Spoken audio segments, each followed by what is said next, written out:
My guest is Forrest Dunbar. Forrest was raised in Eagle and Cordova, once interned for Senator Frank Murkowski, and won the Harry S. Truman Award for work on a Merchant Maritime Act of 1920, writing policy for that, while working as a staffer for Congresswoman Madeline Bordallo of Guam, a Democrat. He's also a first lieutenant in the Alaska Army National Guard. Forrest, welcome to the KBYR Morning News and Comment. Thanks, Chris. Happy to be here. I'm disappointed. I thought I was going to get to meet you face to face today, but you're not in the studio. I was expecting you to be here. Hey, dude, it's theater of the mind. You don't need to tell anybody that. As far as they know, I am there. I heard Forrest. You're down in Homer, is that right? Yeah, that's right. The Homer. Well, there's two types of people in this world: those that live in Homer and those that wish they did.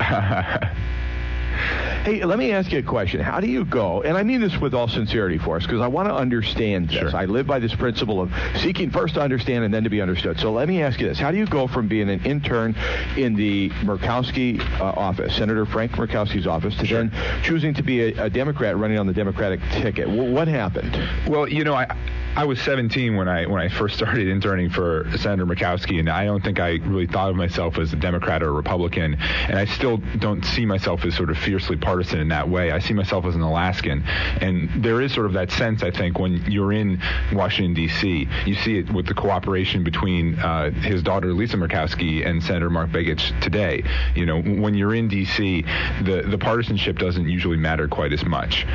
So I consider myself a centrist and a moderate, but I do line up more with the Alaska Democratic Party now than I do with the National Republican Party on a variety of issues. Well, Forrest, that makes sense. I'll buy that. I'll buy that for $1. Let me ask you this: what has Congressman Don Young done right, in your opinion? Is there something that you point to and say, well, he's done this correctly, and I'll at least give him credit for that? Oh, absolutely. And we talk about this a lot on the campaign trail. Actually, I'm not running out of any sense of personal animosity towards him. I met him a number of times when I was a young person in D.C. I went to college there as well, and there's a relatively small community of Alaskans in D.C.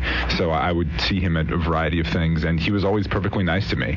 And there's no question that he did some great things for the state in the past. He helped bring home infrastructure with Ted Stevens, with Frank Murkowski. But our message is basically those times have passed. And there was a time when he was the chair of the Natural Resources Committee, the chair of the Transportation Committee, and he did some great things for the state.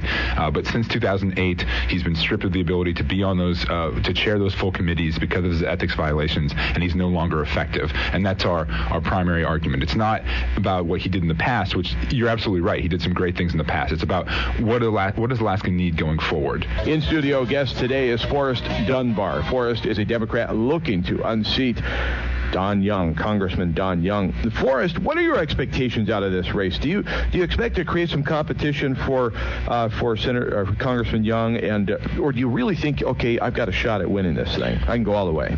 I wouldn't have thrown my hat in the ring if I didn't think there was a chance I could win. I have no intention of being anyone's sacrificial lamb, and we're working very hard, and we're traveling around the state. I just got back from Fairbanks. I'm going to Bethel tomorrow. I'm going to Haines the week after, and we've gotten a great reception everywhere. So, I know it's going to be an uphill battle because he has, frankly, he has a lot more money than I do. And we raised 90% of our contributions from in the state of Alaska. He raised 20%. His contributions come from 80% come from large donations out of state, mostly from lobbyists and PAC money, and it's just really hard to compete with that kind of power of money and incumbency in our current system. So you're absolutely right. It's definitely going to be difficult, but we hope to push him and to win. And that's actually similar, Forrest. You're actually almost describing exactly the senatorial side of things. Senator Begich has got $6 million. Very little of it come from inside the state and the power of incumbency. Same with Dan Sullivan. I think probably the person with the most grassroots campaign on the Republican side is Joe Miller. No, that's probably very true. If you follow the numbers, you're probably absolutely right in that. Well, in a nutshell, let's just find out, what would your basic platform be, just in a short synopsis? Sure.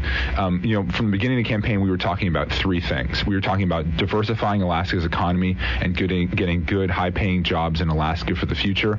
We were talking about veterans issues, and as you mentioned earlier, I am a lieutenant in the National Guard, and it's actually something we talked about before the current VA scandal came out. I mean, if you're familiar with that world, this has been going on for a really long time. So it's not a recent thing. So we were talking about veterans issues, and the third one was about campaign finance reform, and that has become only more relevant after the recent ethics violations that came out about Don Young. So those were our three big points. As we travel across the state, people bring up other things to us. So one of the big ones that's kept coming up, and something that I actually wrote an op-ed in the ADN about, was term limits. I actually support term limits. Obviously, my opponent, Don Young, does not. Now, when you say term limits, you're talking about on a national basis, and yes. How many terms would you limit the Congress to? I think 6 terms, so 12 years, is a time to build seniority, build experience, serve on committees. You look at the new majority leader, I believe his name is McCarthy from California. I believe he's in his 4th term. So you can absolutely rise to a position of leadership and have influence in the Congress. And this would only become more so once everybody was on that same cycle. But then not grow sort of wed to the job and complicit with the lobbyists and the current infrastructure on K Street. I think 6 terms is appropriate. How would you, as a young congressman on the Democratic ticket, as a junior congressman, how would you, if elected, how would you handle a John Boehner-run House? Well, I'm hoping that it won't be a John Boehner-run House for too much longer. I think if you're a Democrat or a Republican, this is a disaster. I mean, I'll stipulate that. Yeah, 7% approval rating, right, for Congress, and there's a lot of blame to go around, but I think a lot of it lays at the feet of John Boehner and his style. But I would say that, like so for example, like Lisa Murkowski in the U.S. Senate, right, where that is not controlled by the Republicans, she's still able to influence policy and be at the table because she is a centrist and a moderate, and she works with the other party, and that's something I value very much. Like you asked me how I could work for both, Frank Murkowski and a Democrat. It's exactly that reason. I value bipartisanship, and I think there are issues that we can work together on, particularly issues that are specific to Alaska. So valuing bipartisan policy and politics, and you probably resent Obamacare, or at least the formation of it, as it was such a unilateral piece of legislation. Yeah, I agree that it would certainly be preferable if it were if it had been bipartisan, and I don't think it's very far from a perfect bill that needs a lot of work. I don't support repealing it root and branch with no kind of replacement, though. I believe that people with pre-existing conditions should be able to get health insurance without being discriminated against. And that is really the core of the act. And so whatever the replacement might be, or whatever kind of reforms we have, I hope that principle is still in place, that people with pre-existing conditions can get affordable and comprehensive health insurance. You are listening to KBYR Morning News and Comment here on AM 700, our website, kbyr.com. I'm Chris Story. My guest, Forrest Dunbar, looking to be the next congressperson from Alaska on the Democratic ticket. Forrest, help me understand you a little better. Okay. What role should government play in our lives, in your opinion? I think government should play as little a role as possible. I am sort of libertarian, more libertarian than some people on either side of the aisle, frankly. And I'll give you a concrete example of that. I am the only statewide candidate that currently supports ballot measure 2, the ballot measure to legalize and regulate marijuana like alcohol. And the reason I support that is, one, because I'm sick of paying for putting people in jail at $50,000 a year. And 2, I think if you're a responsible adult, you should be able to do this in the comfort of your own home, the same way you and I might enjoy a beer or a glass of wine. Personally, I'm more of a beer guy, but we're getting to know the real Forrest Dunbar. Yeah. All right, so you're for Prop 2. I am. And so you say you lean towards libertarianism. On most things, yeah. On many things, not everything. I'm not a straight libertarian, or otherwise I'd be running a libertarian ticket. I think the libertarian candidate is Mark. I'm sorry. Mark Fish is on the Senate side. There's also someone in my race as well. Okay. Well, I'm just trying to struggle here, because I accept your sincerity that you are one of bipartisanship. You tend to, now I understand, lean a little bit towards libertarian issues, maybe on a social bent. Definitely. What is it about the Democratic Party that appealed to you and said, I got to run as a Democrat? Well, I mean, unfortunately, in our system, unless you have a big name like Wally Hickel and you previously served, or Bill Walker, being an independent wasn't really an option for me because I just don't have that kind of name recognition. And like I said before, I do support a lot of the things the Democrats support. I support raising the minimum wage. I support Medicare. I support keeping our VA system strong. I support Social Security, and those things all really matter to me. And I was in Washington D.C. from 2002 to 2006. That was when I was in college there, and it was when Tom DeLay was at the height of his power, and that was a really formative experience for me. The lead up to the Iraq War was a really formative experience to me, and frankly, people like Tom DeLay really burned a lot of bridges between myself and the National Republican Party. What about the minimum wage?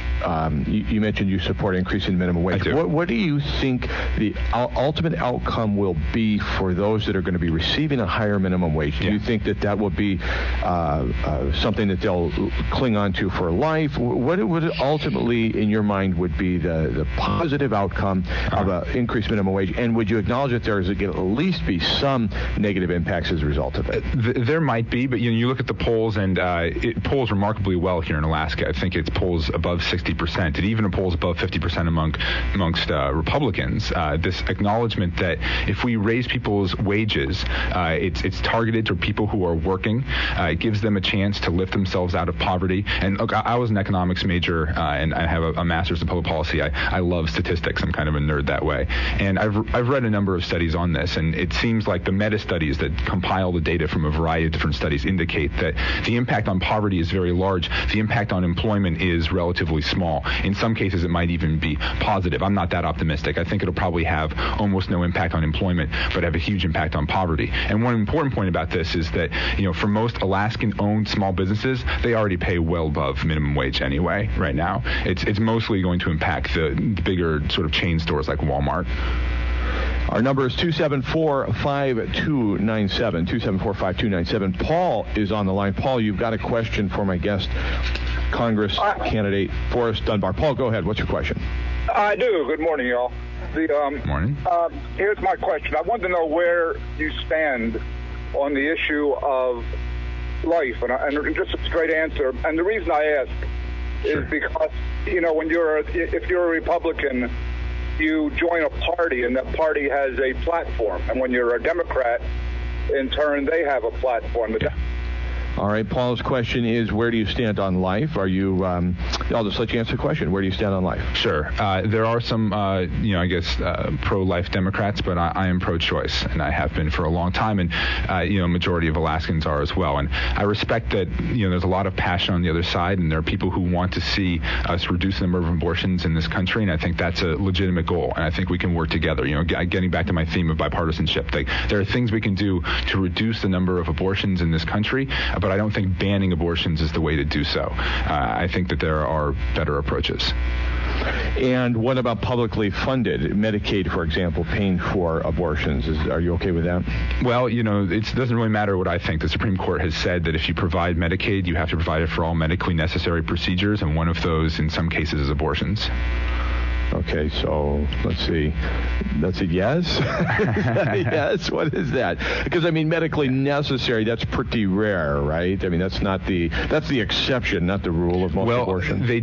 I was actually in Juneau when the medically necessary abortion bill was being debated last session, not this session, but the session before that, and very emotional testimony, but people were saying, this bill, which sought to legislatively define medically necessary and take it out of the hands of the doctor and the woman, this bill is going to get struck down.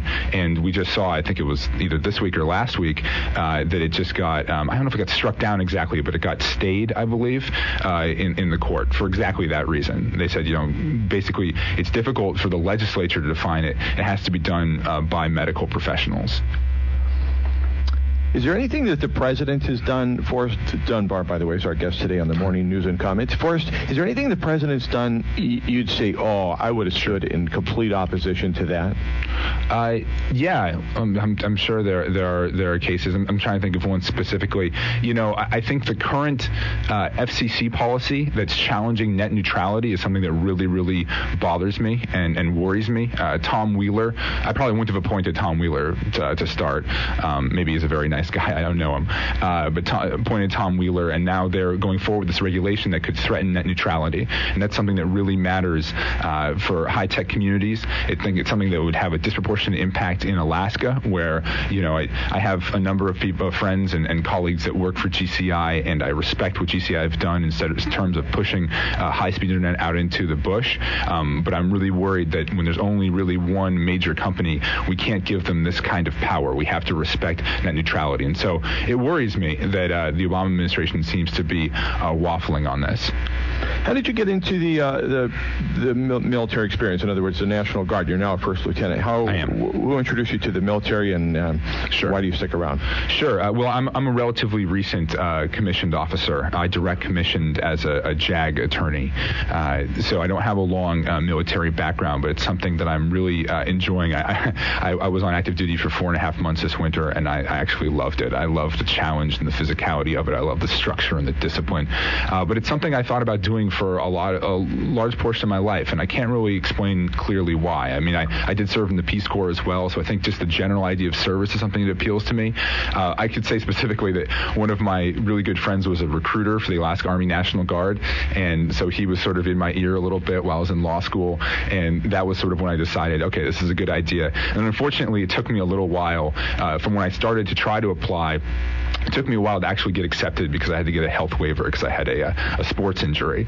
But it's been one of the greatest honors of my life to put on the uniform, and I just have all the respect in the world for the people who, unlike me, have served in combat. I haven't been deployed yet, so we'll see if that happens. But our men and women who put on the uniform and go abroad and fight for our country really deserve our love and our respect, and of course our medical care.